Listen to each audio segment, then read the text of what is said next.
Hello दोस्तों, नमस्कार। Market 2.2 में आपका एक बार फिर से स्वागत है। पिछले वीडियो में हमने आपको फेस वैल्यू, बुक वैल्यू और बोनस क्या है इसके बारे में सीखा था। इस वीडियो में हम सीखेंगे कि डिविडेंड क्या है और हम इससे किस तरह से किसी भी कंपनी के बारे में सही अनुमान लगा सकते हैं कि कंपनी का बिजनेस का परफॉर्मेंस कैसा है। तो चलिए शुरू करते हैं। सबसे पहले हम यह समझते हैं कि डिविडेंड क्या है। मान लेते हैं कि कोई कंपनी है मार्केट 2.2 और यह हर साल 1 लाख रुपए कमा रही है और इस कंपनी में बहुत सारे शेयर होल्डर है जो इस कंपनी में भरोसा करके अपना पैसा इस कंपनी में लगाया है ताकि अगर यह कंपनी ग्रोथ करेगी तो हमें भी इसका फायदा मिलेगा।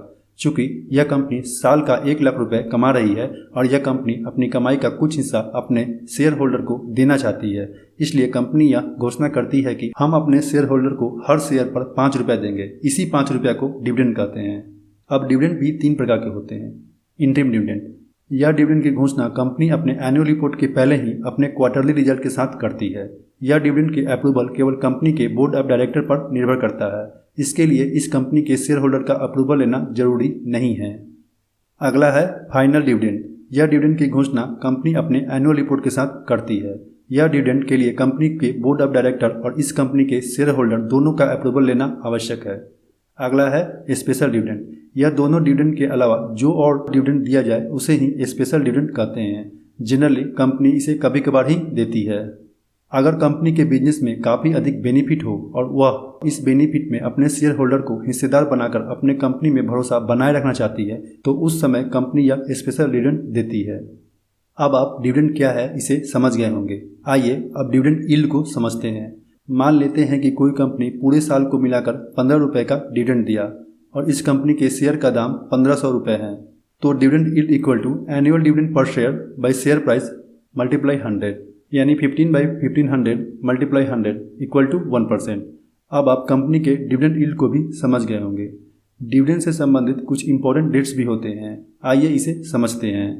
अनाउंसमेंट डेट, यह वह तारीख है जिस दिन कंपनी के बोर्ड ऑफ डायरेक्टर यह घोषणा करती है कि हम अपने हर एक शेयर होल्डर को डिविडेंड देंगे।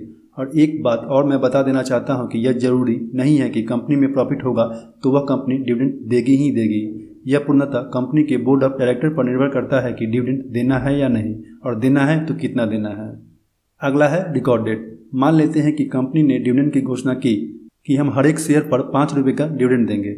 चूँकि यह शेयर मार्केट में ट्रेड होते रहता है और यह एक अकाउंट से दूसरे अकाउंट में हर दिन ट्रांसफ़र होते रहता है, तो यह निर्धारित करने के लिए कि किसको यह डिविडेंड दिया जाए, कंपनी डिविडेंड के अनाउंसमेंट के साथ रिकॉर्ड डेट भी अनाउंस करती है। इसका मतलब यह है कि इस डेट में जिसके भी डीमैट अकाउंट में इस कंपनी का शेयर होगा वह डिविडेंड के लिए एलिजिबल होगा और उसको यह डिविडेंड की राशि मिलेगी। अगला है एक्स डेट। इस दिन जितना डिविडेंड दिया जाता है उसी अनुपात में शेयर का दाम कम हो जाता है।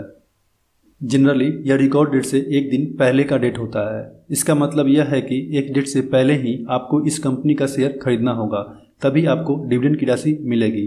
जैसे मान लेते हैं कि कंपनी का एक्स डेट 1 अगस्त 2023 को है, तो आपको 31 जुलाई 2023 को ही इस कंपनी का शेयर खरीदना होगा और इसको रिकॉर्ड डेट तक अपने डीमैट अकाउंट में होल्ड करना होगा, तभी आप इस कंपनी के डिविडेंड का फायदा उठा पाएंगे। अगला है पेमेंट डेट। यह वह डेट है जिस दिन कंपनी डिविडेंड की राशि का भुगतान करती है।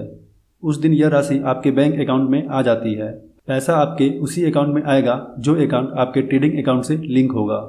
कुछ और इम्पोर्टेंट बात है जो मैं आपको बता देना चाहता हूँ, जिससे आप किसी भी कंपनी के बिजनेस के बारे में एक अनुमान लगा सकते हैं कि उसका बिजनेस कैसा चल रहा है। पर यह जरूरी नहीं है कि यह पूरी तरह से सही ही हो, क्योंकि अगर आंकड़ों के आधार पर शेयर का चुनाव संभव होता तो सबसे अच्छा होता कि हम किसी भी शेयर का चुनाव किसी टेक्नोलॉजी की मदद से ही करते, लेकिन ऐसा होता नहीं है।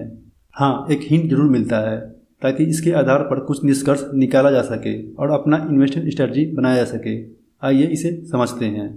अगर कोई कंपनी एक निश्चित अंतराल पर डिविडेंड दे रही है और उसके डिविडेंड की राशि साल दर साल बढ़ रही है तो जनरली यह समझा जाता है कि उस कंपनी का बिजनेस ठीक ढंग से चल रहा है और वह पैसा कमा रही है, तभी तो हमको वह डिविडेंड के रूप में दे रही है। अगर कोई कंपनी में ग्रोथ के बहुत ज़्यादा अपॉर्चुनिटी है लेकिन फिर भी वह कंपनी ज़्यादा मात्रा में डिविडेंड दे रही है तो इसे ठीक नहीं समझा जाता है, क्योंकि अगर कंपनी चाहे तो वह इस पैसे का उपयोग अपने ही बिजनेस में करके अपने बिजनेस में और ग्रोथ ला सकती है, जिससे इस कंपनी का शेयर प्राइस तेज़ी से बढ़ेगा और शेयर होल्डर को डायरेक्ट ना सही पर इनडायरेक्ट रूप से ज़्यादा फायदा हो सकता है। अगर कंपनी पर ज़्यादा कर्ज है और कंपनी डिविडेंड दे रही है तो यह एक अच्छा उदाहरण नहीं है।